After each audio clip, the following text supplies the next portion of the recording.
Bem-vindo a mais um episódio do podcast Guia Empreendedor. Hoje estamos aqui com um convidado muito especial. O nome dele é André Corte e ele é CTO do PicPay. Bem-vindo, André. Obrigado, Bruna. Feliz de estar aqui contigo. Eu quero que você fique à vontade. Essa aqui vai ser mais uma das nossas conversas onde a gente troca maior ideia. Só que dessa vez você pode internalizar que você está ajudando um monte de empreendedor que gostaria muito de conhecer mais do assunto que você domina, que é tecnologia. Tá bom? Fico feliz de contribuir. Se puder ajudar, vai ser top. Então tá. Bom, aqui, André, a gente tem algumas premissas que eu vou te contar para que a nossa conversa seja de total ajuda para quem está nos ouvindo, tá bom? Então é o seguinte, a gente vai falar de uma forma fácil para o nosso ouvinte, para que ele saia daqui já implementando tudo que você vai dizer. Pode ser? Tomara que conseguimos, né? Tô brincando, mas a ideia é ajudar todo mundo, tá? Bom, eu quero trazer um caso, uma situação que eu vejo muito acontecer e até recebo perguntas disso, tá? O primeiro deles é o seguinte: quem tem um comércio, quem tem um negócio, só que essa pessoa tem um negócio que ele tem um desejo de escalar esse negócio. Ele tem um desejo de escalonar, né? De crescer, muitas vezes não aumentando o seu custo fixo. Ou seja, ele pensa que a tecnologia é uma forma de crescer esse negócio, tá bom?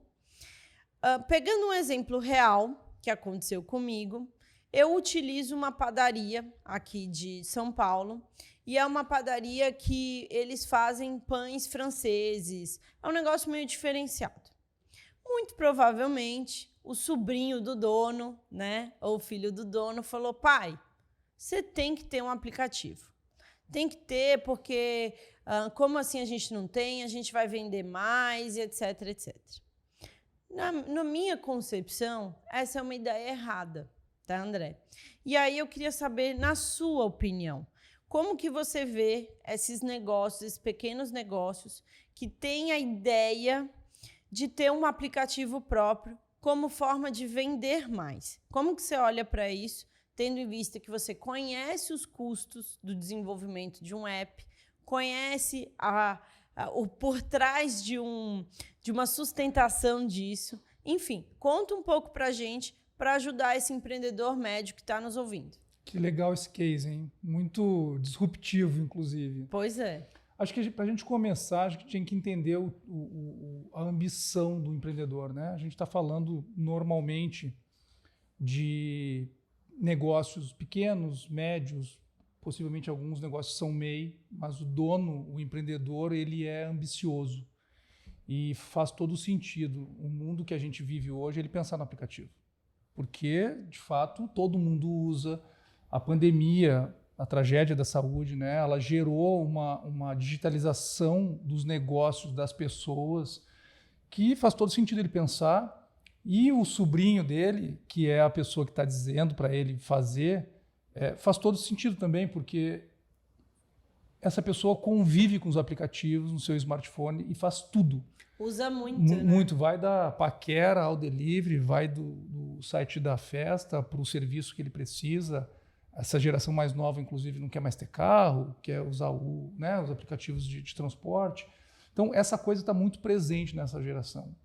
Só que o mundo dos negócios não vive de opinião, né? Vive realmente de resultado. Então, vamos fazer um pensamento sobre o case, né? Nós estamos falando aí de um dono de um estabelecimento comercial, de varejo, super ambicioso, com um bom produto, ou seja, tem um potencial realmente de vender mais.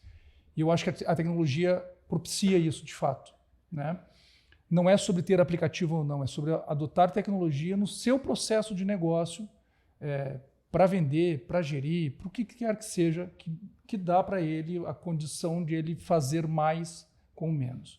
Esse é o erro número 1, porque normalmente tecnologia não é fazer mais com menos, às vezes é fazer mais caro. Né? Se não fizer isso direito, não conseguir compreender essa coisa. Então, imagina que tu tenha um pequeno negócio que fatura R$500 mil ano e ele tem uma margem de 20%, 10%, né? Nós estamos falando aí de 50 mil no bolso do empreendedor ou 100 mil, né, no bolso do empreendedor. Se a gente parar para pensar de empreendedorismo, e eu sou super fã disso, a gente conversa muito sobre isso. Né? Muito. Eu sou do tipo que vê Altas negócio ideias. em qualquer lugar, eu estou vendo um tipo de negócio diferente. Essa pessoa tem uma rentabilidade, e aí se tu for olhar até para mercado, né, taxa Selic, taxa de juro, é muito melhor empreender, porque ele vai ganhar 20%, 25% de margem no negócio dele. Uma Selic, se ele é um ambicioso, ele tem um pouquinho de grana, ele faz o investimento no negócio. Só que daí, quando ele adota a tecnologia é um dos componentes de custo do negócio dele. E dependendo do tipo de tecnologia adotada, possivelmente ela não paga aquele canal que ele criou, aquele processo que ele criou, que adotou tecnologia, o custo da adoção talvez não se pague e ele, em vez de melhorar o processo, melhorar a venda, melhorar a gestão, ele acaba gastando mais e tirando rentabilidade. Ou seja, a própria tecnologia vai sufocar o orçamento que ele tem no ano e vai tirar valor do negócio, de um negócio que ele tem. Isso não é legal. Então, um exemplo prático da padaria, né? Por que uma padaria faria um aplicativo? Possivelmente para atender os próprios clientes. Sim. O próprio cliente numa padaria de bairro é o cliente que está em torno do bairro. Isso faz sentido enquanto um canal? O cliente dele é um cliente que demanda uma jornada digital ao ponto de ter um aplicativo e esta linha de custo participar do orçamento dele? Aí eu acho que a resposta é não. Não, porque o cliente ele vai gerar fricção, né? Ele vai gerar mais complexidade para o cliente acessar o pãozinho, que é o que ele mais sabe fazer. Perfeito. Né? E aí a gente começa a parar para pensar de que, possivelmente, em vez de ele desenvolver um software, ele deveria pensar o que o cliente dele já usa. Exemplo prático, possivelmente o cliente dele usa WhatsApp. Possivelmente o cliente dele tem Instagram. Possivelmente tem Facebook. Possivelmente usa o Google. Então é muito melhor trabalhar nesses canais que não é um canal que ele vai ter que suportar, ele não tem que discutir a jornada, ele não tem que discutir a experiência de usuário num dispositivo móvel, né? Ele não precisa olhar para esse tipo de coisa, ele olha para o WhatsApp, porque ele já faz isso no WhatsApp. Perfeito. Em vez de ele desenvolver um software, e muitas startups começam assim, né? Tem uma pessoa atendendo o WhatsApp que possivelmente vai ser muito mais barato do que alguém olhando para o software. E que está ali dividindo, né? Dividindo as tarefas. a audiência, né? Possivelmente isso vai acabar gerando complicação no processo de trabalho dele, porque ele sabe fazer pão, sabe cuidar da padaria, do caixa, da loja, do produto, sabe falar bem do produto, e agora ele precisa começar a entender de software e de jornada de usuário, de aplicativo, e como isso funciona na Apple Store, na Google e etc. Então isso vai trazer uma complexidade do tipo de negócio dele que o negócio, a rentabilidade do negócio possivelmente nesse cara, que é um bom faturamento, mas não comporta. Que tem uma boa margem, uma margem de 25%, 30% de um negócio é espetacular. Uma taxa de juros de 13%, imagina, é lindo esse investimento. Só que não comporta um desenvolvimento de software, um desenvolvedor, infraestrutura para o aplicativo funcionar. Ele vai acabar possivelmente gerando um aplicativo que não vai ter uma qualidade boa, então, em vez de ele agradar o cliente, ele vai desagradar, porque o cliente confia no balcão da loja, mas não confia no aplicativo. Então, isso gera uma complexidade que ele não carece. E o que o usuário dele usa? Né? O que esse cliente que vai lá de manhã pegar o pãozinho consome? Deve consumir o WhatsApp, deve consumir o Telegram, deve consumir Instagram, Facebook, Google e mais um monte de lugar que dá a audiência que ele precisa e que pode servir de um canal. Então, para esse empreendedor, em vez de ele investir em criar o aplicativo, ele deveria perceber o que o Instagram gera de potência para ele, que pode ser a vitrine, pode ser a experiência, pode ser realmente a etapa que encanta o cliente e a partir dali ele monta um canal de vendas. Tem inúmeros aplicativos que fazem entrega, né? Então é muito mais fácil ele operar nesse circuito e as pessoas, regra geral, não compreendem exatamente o potencial de uma rede social, né? Que enquanto as pessoas ficam ali postando a sua foto, etc., estão sendo criadas comunidades em redes sociais. Então, assim, o TikTok, por exemplo, é um grande aplicativo de mídia. Né? Ele está livre para fazer propaganda. Ele é a disrupção da propaganda tradicional do analógico. Não, o digital. Ele divide o tempo, né, com a televisão. Exatamente. Né? E hoje muito mais, né? Não, hoje já ganhou, mais, já passou. O mesmo sobrinho que convenceu a fazer o aplicativo, mesma pessoa possivelmente está no TikTok e está no Instagram. Com certeza. E eu acho que isso é uma transformação geracional do consumidor e é a gente consumidor que dita o ritmo, né? Se eu demando um aplicativo, aquele negócio precisa ter um aplicativo. Se eu demando interação, aquele negócio precisa entregar uma interação. Vale mais a pena um investimento que ele iria fazer no aplicativo, ele modernizar a loja, ele contratar uma pessoa de rede social para ajudar ele a turbinar a imagem dele, para vender credibilidade, para transformar aquilo num canal e pessoas fora da praça dele buscarem ele pela experiência que ele promove dentro da loja. Perfeito. Você falou duas palavras que eu quero dar destaque para elas, que é a parte da fricção, né? Que é você dificultar o acesso do seu cliente com você mesmo. Então, ao orientar ele, né, que baixe um aplicativo, aquele aplicativo não está bem desenhado, é um negócio que provavelmente o orçamento foi diminuindo, então ali a funcionalidade dele não é a mais fácil, vamos dizer assim. E, ao mesmo tempo, você está até deixando de ter esse contato com o cliente de forma um pouco mais pessoal para um negócio de bairro. Isso é uma marcha ré, vou dizer assim, né? Você está indo no sentido contrário, que é conhecer seu cliente, que é estar mais perto dele, enfim. Dentro dessa jornada que eu estou te comentando, existe a contramão da experiência do usuário. Você tem uma visão muito legal de experiência do usuário que vai além da tecnologia, né?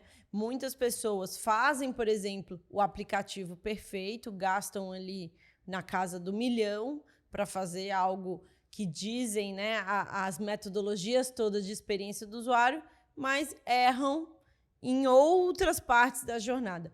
Eu queria que você falasse um pouco para a gente sobre essa jornada inteira do usuário, da experiência do usuário, que você tem essa visão e eu acho ela muito legal para o empreendedor também que está nos ouvindo. Legal. Quando a gente fala de experiência do usuário, e aí todo mundo pensa primeiro no aplicativo, né? A gente começa errando, né? Porque a experiência do usuário diz respeito a ele, a como ele consome, a como aquela experiência digital, e a gente até pode ir para o analógico, né? A gente pode falar que a padaria tem uma experiência do usuário dentro da loja, né? O QR Code na mesa, a boa vitrine, as boas mensagens, o push, a interação na rede social do push, explicando para ele vir na loja que ele tem um produto melhor para ele. Toda essa jornada trata-se da experiência do usuário daquele negócio. Então, quando a gente fala de software, tem inúmeras técnicas, né? Não vem o caso a gente entrar aprofundar aqui, porque eu acho que não é exatamente o público e não geraria valor para essas pessoas, mas tu pode ter o que a gente chama de discovery, né? Que é a gente compreender quem é essa pessoa, como ela consome.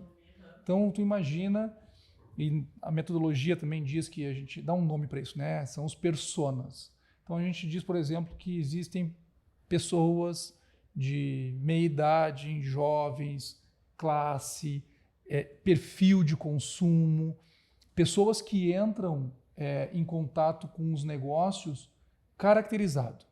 Então, o meu cliente não é um cliente, ele é o cliente daquele segmento, daquele tipo de consumo. Então, pegar, por exemplo, né, uma pessoa que vai na padaria, tomar o café na padaria, sim, sozinho, possivelmente é um café rápido. Com família, é um café, eu tenho 2 filhos, né? O Davi e a Valentina. Com família é outra treta. Não, é mais né? rápido ainda, né? Não, lá em casa não é, não. Não, até escolher o cardápio demora um bocado. Então, esse persona, ele é uma pessoa específica do negócio. E isso tu consegue segmentar. O empreendedor que quer vender mais tem que entender o persona. E a jornada, a experiência do usuário diz respeito ao persona.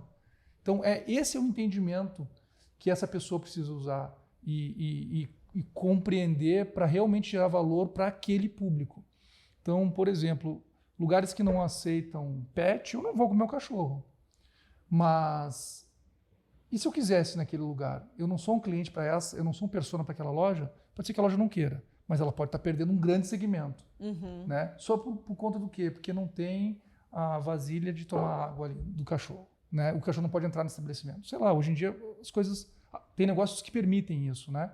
Então, essa é a compreensão. Não, eu passo por isso todo sábado. É isso, essa é a compreensão. Eu vou no Pão de Açúcar, porque lá tem a casinha de eu deixar o meu cachorro em segurança, e não vou no Carrefour, que é mais barato, porque não tem. E eu já pedi no Carrefour várias vezes. Gente, põe a casinha. Não coloca. Aí Carrefour vai perder cliente. Melhor prestar atenção. Aí, Carrefour, tá vendo? Então, de fato, o Carrefour ou as outras lojas todas precisam compreender o seu segmento. Porque você, especificamente, é um tipo de persona que pode ser segmentada, né? Tem um conjunto de pessoas consumidoras que são semelhantes a você. Isso é experiência, entender aquela pessoa. E se a gente está falando desse tipo de negócio, né? E não são negócios só de 500 mil, tem padaria que vende mais de R$1 milhão. Sim, né? sim, que vira franquia. Que vende franquia. Só que se não compreende quem é o persona, pode ser bem sucedido. Não quer dizer que não vai ser, eu não uso essas metodologias, mas eu sou bem sucedido. Sim, ótimo, mas se usasse, se compreendesse, seria muito melhor ainda, fazendo com o mesmo custo. Né? Eu tenho algumas pessoas que eu conheço que têm negócio, e em um dado momento eu me deparei com um case de um restaurante que não tinha teleentrega. Porque ele dizia que a experiência dele tinha que ser no estabelecimento dele. Só que ele esqueceu que existe uma pessoa que gostava daquele tipo de comida, que queria comer em casa. Ele não quer ir no restaurante. O que aconteceu na pandemia com esse negócio? Ai, coitado. Teve dificuldade, né? Muito. Ele implementou rápido e saiu do outro lado, né? Tá tudo certo. Mas essa é uma dificuldade que ele está impondo a um público. Sim. E não aumenta, teoricamente, o custo da cozinha dele. É uma barreira. Ele está impondo uma barreira para um usuário. Ele podia trabalhar por promoção específica, para o horário que ele tem vale na cozinha. Hoje em dia já existe as dark kitchen, né, que são restaurantes sem salão, né, de refeição. Então, a gente precisa começar a entender quem é o usuário. Todo mundo que trabalha, que presta um serviço, que tem o dom de servir, né, seja a padaria, seja uma lavanderia, seja o que for, do tipo de negócio que tem um cliente na ponta da linha, entender quem é, o tipo de público é importante. E a melhor pessoa para fazer isso é o dono do negócio. Não vou contratar aqui uma consultoria que veio indicada pelo meu sobrinho que entende dos aplicativos e que a gente vai fazer um app. Não funciona. Porque se ele chamar uma consultoria, a consultoria é capaz de indicar o app para ele. É verdade. Por quê? Porque ele está pedindo um app. E o negócio da consultoria talvez seja vender o app. Então ele vai entregar um app muito bem feito, que não vai melhorar o negócio dele. Verdade. O dono do negócio... Tem na minha terra, diz que o gado engorda ao olho do dono. Lógico, né? Então, assim, certeza. ele tem que entender que este é um tipo de público dele. Precisa saber fazer tudo? Claro que não, pede ajuda, mas... Ele precisa saber o que fazer. Essa é uma decisão dele, até porque vai participar do orçamento de despesa dele, né? Porque um aplicativo custa caro. Né? Sim, um bom aplicativo. Um bom aplicativo, assim. Raros são os aplicativos que são assim, e o aplicativo baratinho. ruim é melhor não fazer. É melhor né? não fazer. Porque ele gera a fricção que a gente falou anterior. Né? Ele está Nossa. impedindo uma experiência. Se você estabelece, por exemplo, que você vai fazer um canal de venda no WhatsApp, você tem que atender o WhatsApp. Não dá para dizer, mas meu funcionário se distraiu. Não, alguém que está no outro lado do WhatsApp está esperando ter uma resposta, talvez no próximo minuto, no máximo. Aí vai da persona, né, André? Tipo assim, é o que você está falando. O cara que te busca pelo WhatsApp é um cara que não quer ter contato, né? Que quer uma resposta rápida, que tem esse perfil. Então, se você não está ali para atender, também não tem aquele canal. Exato. Né? Ninguém aceita ser respondido uma hora Exato. depois no WhatsApp. Ou aquelas coisas, né? Eu mando um texto para você, você me responde com um áudio. Quem escreve texto quer resposta por texto. Nossa, Quem escreve quem manda áudio quer resposta por áudio. Concorda? Sim, né? De preferência concordo. sem a fotinho, sem nada. Assim, ó, não, eu gostaria do seu concordo. cardápio. Ok, bom dia, mande o cardápio. Né? E para isso, e aí acho que aí é onde talvez o empreendedor pode avaliar de fato Existem, que a gente chama de inteligência artificial, mas são coisas muito simples, baratas, que conseguem responder, dar 2, 3, 4 respostas. As primeiras, né? Até ele Sim. talvez cair na mão de alguém. Então, Sim. por exemplo, eu sou de uma imobiliária, eu quero receber o meu boleto. Com uma inteligência artificial que não tem nada de super complexo, é uma coisa muito simples, ele pode embarcar isso na jornada do canal de WhatsApp dele. Ele, eu gostaria do preço da comida X, eu quero saber em quantas horas entrega tal coisa. Coisas, interações simples. Se você está com um estabelecimento aberto agora, essas coisas que as pessoas acabam consumindo um canal, inteligência artificial, e é muito simples isso. Tem inúmeras. Entrar no Google e botar isso, vai vir um montão. E aí talvez o sobrinho dele possa fazer ele mesmo, porque é simples. Isso não é coisa para grandes consultorias, porque é um negócio de bairro. É um negócio de pouca interação, com poucas respostas. Possivelmente, ele não, do ponto de vista de tecnologia, de orçamento, ele não gaste nada para fazer. Perfeito. Né? Às vezes ali no WhatsApp, a padaria te atende e você fala... Você quer comprar pão, né? Ou você quer reservar uma mesa? Você já encaminha ali internamente para o primeiro atendimento. Essa percepção do fazer o básico bem feito, ela é muito importante, né? Tem gente que quer avançar muito na linha de tecnologia, sem estar ali com o básico de um canal de atendimento funcionando. Exatamente. Ou até internamente ali na experiência do usuário presencialmente ainda não está legal. Então, vamos arrumar o que está mais perto da gente e avançando essas fases. E olhando e tendo um olho afinado, isso é coisa de empreendedor, para o próprio negócio. Sim. Fazer software não é negócio de padaria. Exato. Agora, um bom canal de atendimento é um grande negócio de padaria e ali ele embarca a tecnologia. Ele pode vender mais usando o YouTube para mostrar a receita, o espaço da padaria. Ele pode vender mais usando o potencial do Instagram, de uma audiência, de uma rede social grande, né? Imagina um push, né, no WhatsApp ou no SMS, enfim, falando assim, vai sair pão daqui 10 minutos. É isso. Quem gosta de pão quentinho isso vai. Tem valor. Eu iria, que eu sou meio... Isso tem valor. Não é? Isso tem valor. Detalhes assim. E olha que interessante, ele aplicou tecnologia no core, no essencial de um negócio de padaria, que é o quê? Cuidar a hora do pão quente e do cliente que consome o pão quente. Sim, sim. Essa é a hora que ele embarca a tecnologia e realmente escala o negócio dele. Eu sou um apaixonado por empreendedorismo desde sempre. Quando eu olho uma padaria com esse tipo de experiência, é óbvio que eu vou lá. Quando eu olho um estabelecimento que eu possa mandar uma mensagem dizendo assim, cara, estou precisando aqui de cerveja para o meu churrasco, me entrega, eu recebo uma resposta dessa mensagem no minuto seguinte dizendo assim, e aí André, vai estar na tua porta aí em 10 minutos, porque eu estou num churrasco, eu não quero esperar 1h30 para ter a minha cerveja gelada, eu quero nos próximos 10 minutos. Isso tem valor.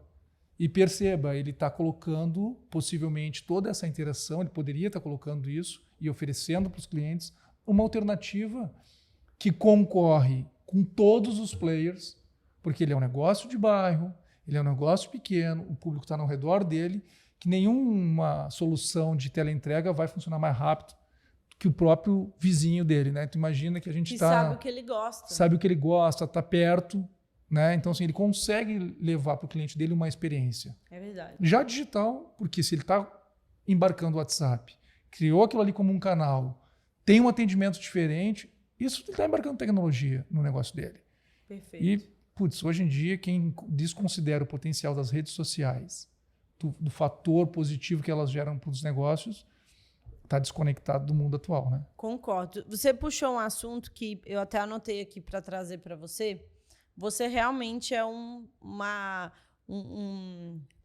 como é que eu posso dizer? Uma águia, né? Tá sempre ali olhando as startups. Você gosta disso. Você gosta de entender como o cara pensou. Você gosta de entender qual problema ele vai resolver. Você é um curioso nesse assunto e eu acho muito legal. Nossas conversas sempre vão nessa linha, né? O que para você é um negócio que você vê as pessoas criando e você já fala assim, não, isso não. Ou é mais do mesmo, ou é uma necessidade que não é para agora, ou não é uma necessidade que existe de verdade? O que você lembra de já ter olhado e realmente não te desperta nenhum tipo de interesse? Acho que o aplicativo da padaria não despertaria. Né? Sim. Esse é certamente isso. Mas com certeza. Eu acho que é assim. Na verdade, a gente está passando por um momento acelerado de transição de geração, transição de negócios, que leva todo mundo a querer, às vezes, reinventar a roda. Eu acho que os negócios que não despertam, assim, que eu olho e digo assim, não vai decolar, é aquele negócio que está embarcando tecnologia numa coisa que não existe escala. Né? Se eu estou invertendo um pouco a ordem das coisas agora, uma coisa é um empreendedor de bairro que tem um estabelecimento de varejo, né? Padaria, que quer botar tecnologia. Outra coisa é aquele empreendedor que diz assim, tive uma grande ideia, vou fazer um aplicativo de tal negócio. Essas grandes ideias, elas são muito legais. O PicPay é uma grande ideia, que foi criado realmente num ambiente de empreendedorismo real, né? Só que quando a gente olha, eles estavam, né? A gente estava resolvendo um problema. Perfeito. Então, quando eu olho para a coisa, eu digo, qual é o problema que tu está resolvendo? Às vezes, os empreendedorismos estão resolvendo um problema do futuro. E no futuro, assim, a Deus pertence. Porque as pessoas vivem no presente. Então, os negócios que estão mirando sempre um horizonte muito além, porque lá na próxima década as pessoas... Se tu tiver muito capital, tu até pode entrar nessa aventura, mas não é regra geral, não é a realidade do empreendedorismo, não empreendedorismo é quem real. Está nos ouvindo aqui também hoje. Então, o que eu diria, né? Resolva um problema real. Entenda assim, qual é o tipo de coisa que eu vou resolver. Grandes negócios saíram de coisas muito simples, né? Vamos pegar um exemplo que eu gosto, assim, o Airbnb. É aluguel por temporada, né? O aluguel por temporada existe desde que o mundo é mundo. Sim. Né? Desde que sempre, assim, quem nunca foi criança e alugou uma casa na praia. Isso é um negócio do Airbnb. Então, o que ele fez? Ele gerou uma solução para ganhar escala. Não é um negócio com um investimento de 100 mil reais. É um negócio de investimento de bilhão, possivelmente. E eles erraram bastante, né? Muito. Só que teve o olho do dono. O empreendedor, tem vários livros que falam, né? Às vezes os livros romantizam um pouco, mas a essência é real. Você pega ali a questão dele primeiro, eles né? foram dormir nos apartamentos. Eles tiveram que resolver o problema da foto, porque era a foto que tirava a audiência. Né? Então eles resolveram vários problemas para gerar aquele negócio ganhar escala. Né? O pagamento via QR Code. Né? O pioneiro disso no Brasil foi o PicPay. Com certeza. Eles resolveram um problema muito legal, que é a transferência de dinheiro entre pessoas. Né? Para mandar dinheiro para você, eu tinha que fazer um DOC, compensação no dia seguinte, maior chatice esse negócio. Sem contar que o aplicativo dos bancos são tradicionais, são pesados, não são legais. Eles geraram uma coisa leve. Antes de ter o Apple Pay, já tinha solução, né, do Exato. PicPay. Você já podia sair só com o celular. É isso aí. Eu lembro disso. Eles geraram existia um problema real, eles foram lá e resolveram o problema real. Então, a dica para quem quer empreender nesse tipo de coisa, tive uma grande ideia, porque todo dia dá para ter ideia, né? Então, quando a gente começa a refinar e dizer como é que você vai fazer, começa a perguntar a gente chama em tech, a gente chama dos requisitos, né? Começa a entender os requisitos. Primeiro que às vezes sai uma conta de 1 milhão de investimento, que tem que botar 1 milhão na frente para depois monetizar. Raramente a gente consegue fundos que botam dinheiro só na ideia, né? Quem é você? Você é um cara muito legal, teve uma ótima ideia, vou te dar aqui 5 milhões. Ainda mais nos tempos de hoje, né? Com juro alto, assim, não tem como. É difícil isso. Então, resolver o problema real, do usuário real, daquele persona, né? Daquela pessoa real, que é o dono do pet, que é o pai de 2 filhos, né? O casado. Aquele é o problema real a ser resolvido. E eu acho que existe muito espaço, mas inúmeros negócios podem ter tecnologia embarcada para deixar esse negócio mais valioso, para ter maior escala. Mas, do ponto de vista de empreendedorismo, existem outros caminhos. Perfeito. O caminho da franquia é um caminho muito legal, o caminho da loja própria é muito legal. A gente vive em crise, né? a gente no Brasil está numa crise, o ano passado era outra, e outra, e outra, e a gente nunca saiu. Qual é a certeza do mundo? É que a próxima crise vai vir. Então, se as crises vão deixar a gente inseguro, melhor a gente não entrar nesse jogo. Tem que acreditar na própria ideia, entender do negócio, saber para quem vai resolver o problema e cair dentro. Porque o empreendedor do YouTube é o cara que faz discurso, né? O real é aquele que trabalha das 5 da manhã às 10 da noite, preocupado com a folha de pagamento, preocupado com o custo, com o resultado. Esse é o empreendedor real, né? Com certeza. E esse empreendedor do YouTube, né, de forma onde a gente está realmente diminuindo ele, porque é uma pena que exista esse tipo de oferta, ela só existe porque tem mercado. Vender curso de como ganhar milhão. É curso de como vender curso. É curso de como vender curso, né? Isso é maluquice. E só existe porque tem mercado, porque as pessoas ainda têm o sonho de que vai assistir um curso e vai vender, né, 1 milhão em tanto tempo, e enfim, né? Então, esse sonho do dinheiro rápido, com pouco trabalho, isso, né, esteve sempre aí na história, está mais acentuado e cada vez mais distante, porque, na verdade, você cada vez tem que trabalhar mais e mais e mais. Enfim, pensando ainda na ideia de startups, ou até a ideia de startup, ela é muito distante para o empreendedor médio, que linka muito isso à questão de ter que ser uma pessoa inovadora e usar tecnologia, né? Eu gosto muito de usar o termo negócio, pequena empresa, né? É isso. Trazer para o mundo real, assim. Uma vez eu conversei com uma menina e eu falava, por que você não cria o seu próprio negócio? Ela é do ramo, ela é médica, tem a parte faz a análise de imagens de raio-x. Ela, Bruna, eu não sou uma pessoa inovadora. Dentro dessa historinha que eu estou te contando, eu falei assim, você não precisa entender de tecnologia, né? Você não precisa inventar um aplicativo. Você pode fazer bem feito hoje o negócio que você faz para outros, mas você mesmo, e usar a tecnologia de outras formas, nos canais de venda, enfim. Pensando que você já me contou o tipo de empresas que não te despertam interesse, quais os tipos de empresa que te despertam interesse? Obviamente que resolvem um problema comum, mas onde que você entende que o pessoal está mandando muito bem nas ideias, até para inspirar quem está nos ouvindo, no sentido, acho que eu estou num caminho legal, esse é um setor legal, enfim. Legal. Tem alguns negócios que têm uma escala absurdamente grande, né? E dessa sua amiga médica dá para fazer, né? Porque diagnóstico por imagem é uma coisa hiper importante. E com tecnologia embarcada, tem escala. E aí a tecnologia permite o aumento, né? Sair da fila do laboratório para um outro cenário, né? Tem muitos negócios que me despertam interesse. Sim, eu gosto muito do negócio de seguros, né? Seguros, o tempo passa, ele é uma indústria extremamente antiga, extremamente antiquada em vários processos.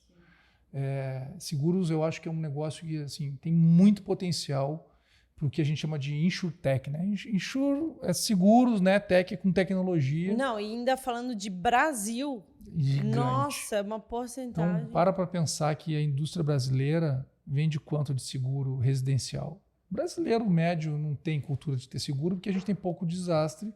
A gente acha que tem pouco desastre porque São Paulo teve, todo ano tem um desastre complexo. Então, o seguro é um produto que, com bastante um povo com educação, né, um IDH alto, né, um índice de desenvolvimento humano alto, as pessoas começam a prestar atenção mais no seu patrimônio e o seguro vem para isso. E embarcar seguro, do ponto de vista digital, o ganho de escala é absurdamente grande, né? A gente tem algumas seguradoras que são importantes, né? Tem a Peer, que vem fazendo um trabalho bonito, tem a Sombreiro, que está embarcando tecnologia que é bonita. Tem a própria Use, né? Que já começou gigante, porque era um negócio com a Caixa junto, né? O mesmo, acho que é uma joint venture, enfim, não tenho certeza. Então, a indústria de seguro é uma indústria que desperta muito interesse. A escala é grande, o Brasil ainda vende seguro caro, podia ser mais barato. Quando Regulação é pesada ainda, então ele tem muitos faz a problemas. conta, fala, nossa, mas com essas parcelas eu compro outro em tantos anos, mas não é essa Não é, conta, ele está né? protegendo o capital, né? Então eu paro para pensar assim, né? Se hoje eu tivesse que botar dinheiro em algum lugar, seguro certamente seria um deles. Com um bom time pequeno, vai consumir muito capital, porque é caro para tu montar uma seguradora, é um negócio regulado, tem as suas complexidades, mas é um lugar que eu acredito, do ponto de vista de investimento, para a gente chama, né, de startupeiros, né? Quem trabalha nesse segmento e gostaria de empreender, estudar o mercado de seguro, porque o mercado de seguro ele tem um desafio, primeiro, de venda, que a tecnologia consegue resolver. Ele tem um desafio de back-office. Sim. Né, que é tudo que está atrás de uma seguradora, a abertura do sinistro. Então, assim, seguro eu acho que é um lugar muito legal. O Brasil está cheio de fintechs e eu ainda acho que tem espaço para fintechs. Mas são, assim como o seguro, são negócios que consomem muito capital.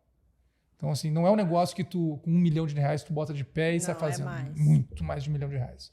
Mas a gente começa com R$1 milhão, né? Se você tiver uma boa estratégia, conseguir montar um time que entenda do negócio e gente realmente com vontade de acordar às 5, dormir às 10 e continuar feliz com isso, eu acho que é um bom negócio. Eu acho que os negócios de saúde são negócios, né, que chamam de health tech, enfim, né? Os negócios de saúde é um negócio que ainda tem bastante espaço. O plano de saúde é muito caro. E a gente tem um problema, né? Que é o 8 ou 80. Ou tu tem um plano que não cobre nada, ou tem um plano que cobre tudo, e esse tudo se torna caro. E é uma indústria regulada também, bem pesada de regulação. Mas eu acho que tem muito espaço, porque a telemedicina, até antes da pandemia, todo mundo achava que é impossível falar com o médico. Hoje em dia... vou lá no meu médico para ele me consultar, né? Exato. Hoje em dia... Você não quer ir. Não quer ir no médico e quer falar com o médico, né? Então, eu acho que este é um negócio com muito potencial de uma indústria, né? Com inúmeros problemas, assim como a indústria do seguro, tem inúmeros problemas para ser resolvido. E você não precisa entender a indústria, né? Eu vou trabalhar na indústria de saúde, então eu vou ser um plano de saúde. Não, tem vários pedaços do processo de saúde que você poderia embarcar tecnologia e resolver aquilo. E em vez de ser um negócio para o consumidor do plano de saúde, pode ser para a empresa de saúde, né? Pode ser para a seguradora, né? Para resolver um problema interno. Acho que tem muito potencial. Digitalização de documento ainda é um desafio.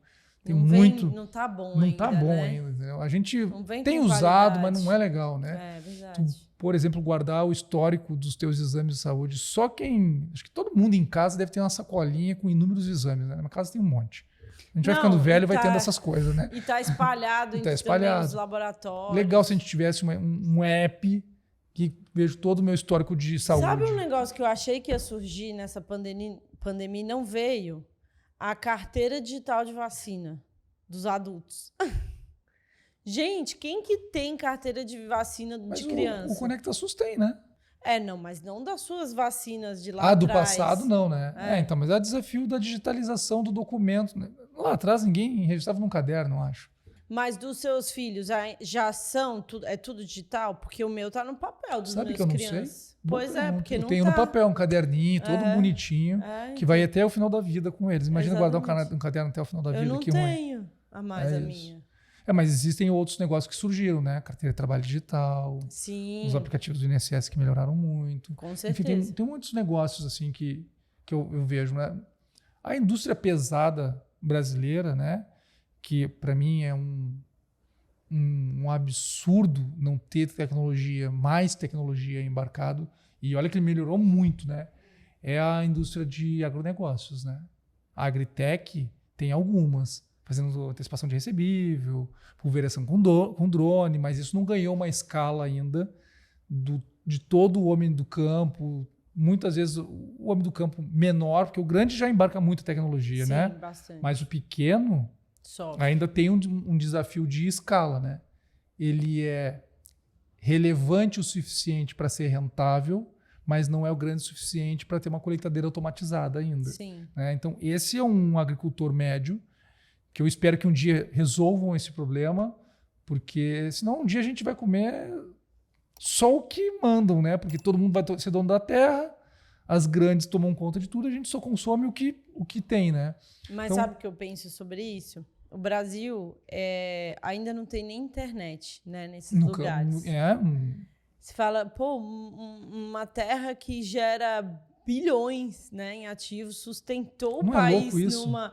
Às vezes você chega lá, não tem. Lá trabalha offline. Não tem asfalto, em alguns lugares não tem asfalto. Quando vem online, que a informação é imputada no sistema, né? E aí vem um cara louco, brilhante, e tá soltando por aí os satélites que é para conectar todo mundo, né? Então... Meu filho é fã dele. Não tem como não ser. Adora isso. Não tem como não ser, porque pra Meu filho gente tem 9 anos, né? Imagina. que estuda empreendedorismo, sabe a coragem que tem um cara que fala assim, não, eu vou investir num espaço. Que bom, né, que seu filho tem ele como horizonte. Né? Isso é muito legal, é muito legal mesmo. Eu acho que a gente tem barreiras técnicas naturais, né? Que é da vida mesmo, o tempo tem que passar, né? Até vir um maluco e jogar um monte de satélite para resolver o problema. Mas até pouco tempo atrás, existiam empresas que não controlavam o fluxo de caixa. Ah, sim. Né? E isso faz uma diferença, o controle de fluxo de caixa. Né? Existiam pessoas que não acreditavam no drone. Não, isso não vai acontecer porque tem drone hoje. Né? Tinham pessoas que não acreditavam que a gente ia poder ter um trator sem piloto. Né? Verdade. E por que não pode? Tem, já temos hoje. Então, assim, existe uma coisa talvez que seja da sociedade, que é da gente despertar para pensar um pouco, meio banal isso, mas é fora da caixa, é assim que fala, né? Pensar que, por que eu não posso embarcar aqui? Eu sou uma padariazinha, como é que eu vou adotar tecnologia no WhatsApp? Pode, mas por que não? Se aumentar tuas vendas em 10%, é 10% a mais, sem o atendente do balcão. Sim, né? Sim. Então, assim, é o mesmo custo com mais venda. Ótimo negócio. Né?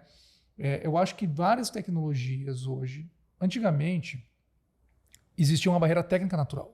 Então, eu não conseguia ter um computador na palma da minha mão. Eu precisava de um mainframe que era o tamanho de uma sala. Sim, né? Era muito Hoje em distante. dia, um smartphone tem mais capacidade computacional do que o mainframe do passado. Né? Eu estou ficando velho. Então, assim, no meu tempo, a gente operava com disquete. Era o que tinha, não tinha mais nada. Né?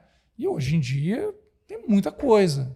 Então, assim, as pessoas precisam compreender e talvez ter um olho mais afinado de que pode ser que eu consiga embarcar tecnologia no meu negócio. Já sei, minha última pergunta para você. André, por que você acha que nós que somos do setor de tecnologia, a gente tem dificuldade para contratar gente e, ao mesmo tempo, na entrada das universidades, esses cursos de TI não estão lotados? O que está acontecendo que não está se comunicando? Né? A necessidade real, presente hoje, de aprender esse universo que está pulsante e continua as universidades de direito, né? Saindo gente pela janela, o pessoal tendo dificuldade para ganhar dinheiro no dia a dia e nosso setor aqui não tendo atenção necessária. Triste, né? Nossa, é triste pensar isso, porque o setor é o setor que mais emprega, mais remunera, né? Mais tem trabalho divertido. Mundo. Né? Tem trabalho divertido para fazer, coisas de grande impacto. Né? É triste isso. Né? Mas eu nem sou da especialidade, né, social, assim, mas a gente não bota tecnologia na escola de primeiro grau, no primário, né, no secundário, nem sei como é que chama hoje. Antigamente chamava primeiro grau e segundo grau. Né? Acho que é a mesma coisa. Fundamental. Ainda, né? Fundamental, né? As escolas públicas, que é onde está a maioria dos estudantes brasileiros, não oferece tecnologia. Isso, para mim, é o primeiro crime social que a gente está fazendo. Né? Não sei se é crime, é o termo certo, mas assim, Se o mundo mudou tanto em 2 anos de pandemia, quanto vai mudar em 10 anos de sociedade com apetite para digital? O menino que está na escola, no fundamental hoje, de 9 anos, como meu filho, em 10 anos ele vai ter 19 anos, vai ser outra sociedade, completamente diferente, né? Eu tenho uma filha, a Valentina, que tem 4. Eles já nasceram digitais, eles usam aplicativos ao natural. Acho que o filho de toda a tua audiência deve estar usando aplicativo, né? Com certeza. Então, como é que eu não vou embarcar tecnologia nas escolas? Não, porque tecnologia é só para quem quer ser desenvolvedor. Não, é para o advogado. Claro. Porque jurometria é direito com estatística, né? E o advogado vai precisar entender o que aquele algoritmo vai fazer. No mínimo, ele tem que saber o que o algoritmo está fazendo. No mínimo. Se não for, em 10 anos, ele programar a estratégia de defesa dele para que isso possa ser rodado no algoritmo e ele ganhe escala no próprio escritório de direito dele. Perfeito. Né? A gente está falando sempre de que a sociedade vai mudar, mas aí o alicerce das coisas, principalmente aqui no nosso país, triste, né, falar isso, mas não muda. Para isso, eu vou usar o exemplo do meu filho. Né? Meu filho tem aula de tecnologia com 9 anos já.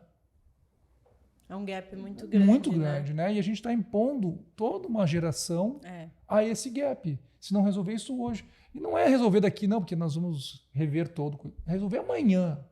Põe um professor lá, porque existe outra coisa, né? Não existe carreira de professor, né? É um negócio absurdo. Não. Quem ensina é menos remunerado. Isso é uma loucura, entendeu? É verdade. Então, assim, eu acho que precisava ter uma reforma, mas assim, com alguém com vontade de fazer de verdade. As faculdades, eu acho que tem uma questão econômica, porque está cada vez mais difícil a vida, né? Não é caro esses cursos. Eu gosto da ideia do EAD, mas para o primeiro curso, a distância, para a introdução, se tu não teve uma base, é muito difícil. Sim. Né? Então, tu pega um menino de 18, 20 anos que gosta, ele vai aprender sozinho, porque ou não consegue remunerar a universidade, é difícil, a vida impõe restrições a ele, a gente tem que entender as restrições das pessoas, porque não é só porque não quer fazer, nunca é só porque não quer fazer, né? Mas eu acho que tinha que ter uma grande reforma, assim. E a gente não vai resolver esse gap se não começar logo na próxima década. É por isso que a gente tem que criar um negócio disso, né? Vamos criar. Vamos. Gente, obrigada por estar nos ouvindo aqui até agora. André, sem palavras, você sabe, sou super sua fã, adoro conversar com você. Você é uma biblioteca de conhecimento, não sei como. Você sabe tantos assuntos. E eu espero que você possa voltar, porque tem muita coisa ainda pra gente falar, tá? Tem episódio 2, 3, 4, vamos falar de linguagem, vamos falar de metodologia de desenvolvimento. Tem um público enorme e sedento por esse conteúdo. Você topa? Top. Agora você já quebrou o gelo? É difícil para mim ainda, mas eu topo, sim. Tá bom. Sabe que por mim eu morava numa caverna, né? Sei. Com um sofazão bom, internet boa, ar-condicionado. Né? Ar-condicionado, mas podia ser numa caverna. E só uma passagenzinha pra gente passar a comida, né? Boa comida também, né? E uma geladeira cheia de cerveja. Tava também. Ótimo. E saque gelado, né? É isso. Obrigada mais uma vez, tá? Valeu, obrigado. Gente, então é isso. Obrigada mais uma vez. Curta, compartilhe o nosso conteúdo e também me fala o que você achou. Tchau!